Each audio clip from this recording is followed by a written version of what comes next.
Buenas, pessoal! Eu sou o Leonardo de Andrade e no vídeo de hoje nós vamos estar falando sobre o arcabouço fiscal e os seus impactos no campo da educação. Bora lá?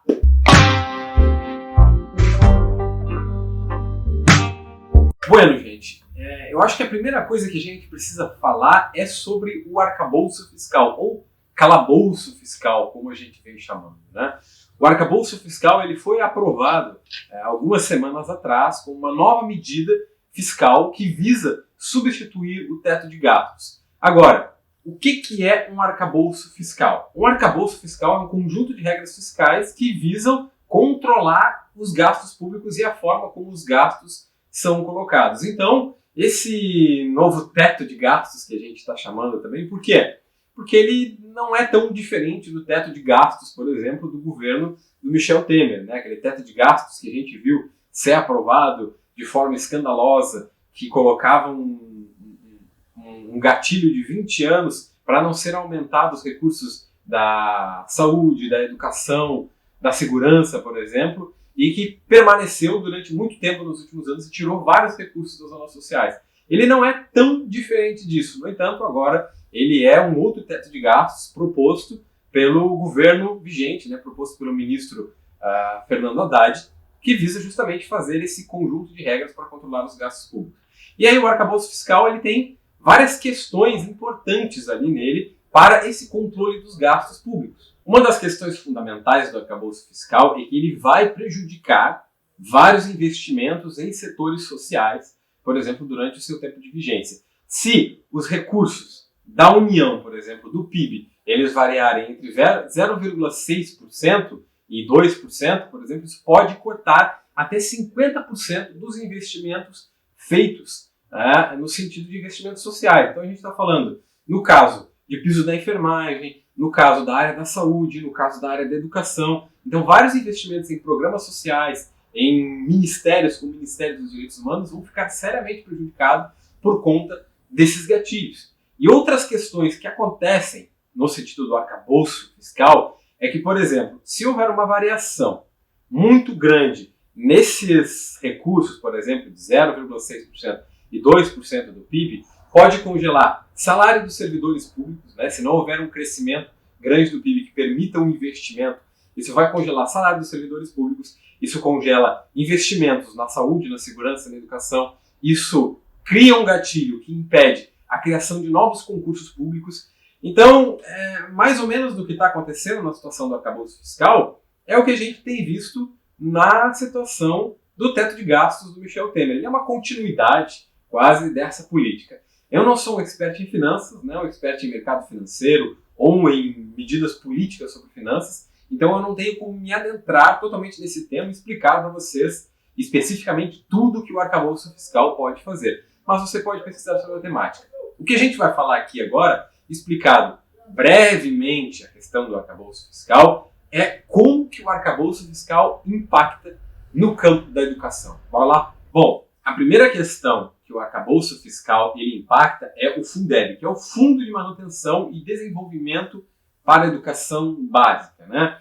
Quando o Fernando Haddad começou as propostas de arcabouço fiscal, de reajuste fiscal, por exemplo, uma das grandes promessas do atual governo era que algumas medidas da educação, como o Fundeb, se manteriam fora do arcabouço fiscal. Essa foi uma grande luta, porém, de última hora, né, relatores do Partido Progressista, por exemplo, do campo mais da direita sectário, resolveram inserir no texto do arcabouço fiscal para aprovação dos deputados federais e aprovação do Senado a questão do Fundeb. Isso foi uma briga e tanto, porque a gente tem aí até uma contradição bastante imanente no campo das políticas. Uma das pessoas que acabou brigando lá na bancada dos deputados federais e que se colocou contra a inserção do Fundeb no arcabouço fiscal foi a deputada federal Tabata Amaral, que é ligada à Fundação Lema. Então você vê que tem uma contradição bastante grande. Se, inclusive, o próprio setor privado, o próprio setor que defende medidas privatistas da educação, se colocou contra a inserção do Fundeb no arcabouço fiscal, é porque a coisa ela não era boa, né? Ela não ia ser agradável. Mas então, como é que colocar o Fundeb impacta o campo da educação? O Fundeb é o Fundo do Desenvolvimento para a Educação Básica, como eu falei. O Fundeb é composto de 20% de 8 impostos que são recolhidos e transferidos para as esferas estaduais e municipais pela União. Ou seja, ele é um fundo que serve justamente qual é o propósito do nome dele, né? Manutenção e desenvolvimento da educação básica. Então, a partir desses 8 impostos que são recolhidos, a União vai complementar o orçamento estadual e o orçamento municipal de várias instituições escolares para conseguir que seja feito o pagamento de piso salarial dos professores, por exemplo, o pagamento, a construção de escolas, enfim, uma série de medidas que estão vinculadas ali ao Fundeb. O Fundeb ele também se vincula às notas, né? Eu já falei aqui sobre o IDEB em outro vídeo, então você pode conferir aqui no canal. Eu não vou falar sobre isso agora porque tem outras coisas que são importantes relativo a isso. Uma das questões do Fundeb é a seguinte: até 2026 ele deveria passar a ter 23% dos recursos sendo repassados para o Estado e para os municípios. Com o arcabouço fiscal, isso definitivamente não vai acontecer. Porque lembrem que eu falei que o arcabouço fiscal ele cria alguns gatilhos de proteção aos gastos públicos, digamos assim, né? Exceto se for o aumento do salário de deputados federais, senadores, esse tipo de coisa, né? Ou as rachadinhas que parecem continuar a todo vapor no Centrão. Mas ele cria alguns gatilhos. Então, se o PIB do Brasil não crescer até 2%, se ele permanecer numa variação de 0,6%, por exemplo, a gente não vai conseguir aumentar o Fundeb. Não aumentando o Fundeb, você tem uma questão, que é a questão da inflação, a questão dos gastos públicos, a questão da desvalorização da moeda, e esse 20% que permanece, ele vai cada vez mais passando a valer menos, né? E valendo menos, você tem recursos que são repassados e não conseguem dar cabo das demandas, por exemplo, no caso da escola pública. Uma das lutas que a Campanha Nacional pelo Direito à Educação e até, contraditoriamente, alguns deputados mais de direita e mais do campo privatista fizeram para manter o Fundeb fora do arcabouço fiscal era porque isso iria, com certeza, impactar uma série de questões da educação. Se você tem a desvalorização da moeda, se você tem a questão da inflação, e se o Fundeb ele entra num recurso de gatilho em que ele não pode ser aumentado, e mais, ele pode ser cortado em algum nível, por exemplo, quando acontecer esse gatilho do arcabouço fiscal, você não vai ter um investimento apropriado no campo da escola. Não tendo investimento apropriado no campo da escola, isso tem um impacto severo na educação. O nosso atual plano de educação, por exemplo, que finda agora em 2024, ele tinha uma série de metas bastante ambiciosas, né? Eu já falei sobre o PNE aqui em outro vídeo também. O PNE só conseguiu atingir 15% das suas metas. Entre uma das metas bastante ambiciosas era a elevação de investimento do PIB na educação para de 7% a 10%. Naturalmente, nós não conseguimos atingir isso. Outras metas bastante ambiciosas do PNE era o pagamento integral do piso do magistério, era a universalização da educação infantil, era a universalização da educação básica, e sem o investimento do Fundeb, sem o investimento apropriado, tudo isso cai por terra. Sem os recursos do Fundeb, por exemplo, se torna difícil, na materialidade concreta, o cumprimento do piso do magistério, por exemplo. O que dá pano para manga para algumas prefeituras, como é o caso da minha cidade de Pelotas, entrarem com recursos judiciais dizendo que não tem dinheiro para cumprir o piso do magistério. E nesse caso, pode ser até que seja verdade quando faltar o Fundeb, por exemplo. Nós estamos, eu já falei em outro vídeo também, numa situação dificílima com o caso da educação infantil. O governo passado cortou 90% da verba da educação infantil, impactando a construção de um sem número de escolas de educação infantil que poderiam ser construídas. Com o arcabouço fiscal e sem o investimento do Fundeb, a educação infantil ela se torna ainda mais precarizada, né? Nós temos a ausência de auxiliares de educação infantil nas escolas, a ausência de educadoras auxiliares. Nós não temos escolas de educação infantil para a maioria das crianças. Muitos municípios no Brasil não estão atendendo às demandas da educação infantil e sem o Fundeb você não vai ter, de fato, dinheiro para fazer isso. Ademais, a outra meta que eu falei, por exemplo, ela cai completamente por terra.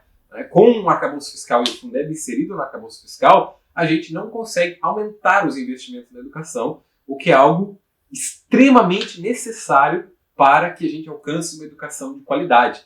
Uma ideia, uma hipótese do CAC, por exemplo, do custo aluno-qualidade, ela se torna uma utopia nesse sentido, porque não haverá investimento sólido. Então, o que eu estou falando aqui é a exceção do Fundeb no arcabouço fiscal, além de ter sido uma medida bem planejada por setores bastante sectários da sociedade, nesse sentido, a extrema-direita, ela inviabiliza um investimento maior na educação. Então, todas as promessas de campanha, todas as promessas de ter uma educação cada vez melhor, uma educação de qualidade, um aumento no número das escolas, um investimento maior na educação, com o Fundeb inserido no arcabouço fiscal, isso se torna extremamente difícil por conta desses gatilhos e por conta das pressões que vão ser feitas para que o Fundeb não aumente. Isso é, como sempre, um plano, né, dos governos para gerir essa crise que ela é forjada no campo da educação e para manter a educação das camadas populares,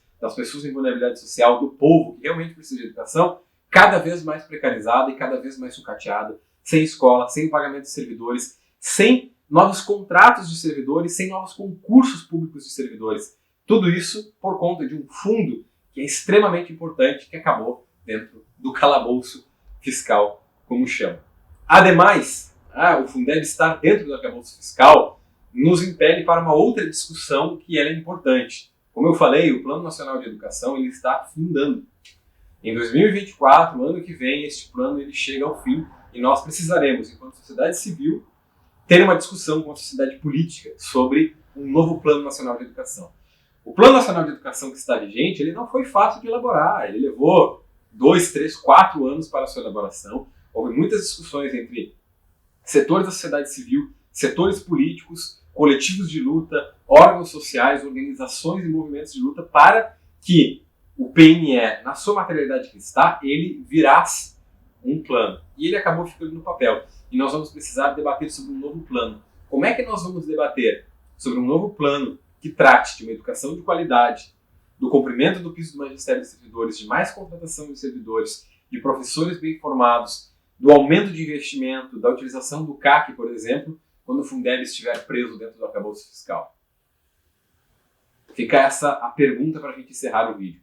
Então, pessoal, esse vídeo é mais de reflexão para a gente entender como o arcabouço fiscal funciona e como que a educação está sendo impactada nisso. Diversos outros setores vão ser impactados que eu não falei aqui. Setores sociais, setores culturais, setores de trabalho, como é o caso dos funcionários públicos, vão ser impactados pelo arcabouço fiscal. Mas a educação, que é algo tão importante, que é dito como prioridade para alguns partidos e para a base governista, ela acabou inserida nesse projeto e ela vai ser seriamente prejudicada.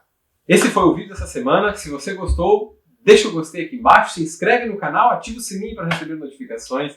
E é isso. Uma lua, um queijo e um beijo.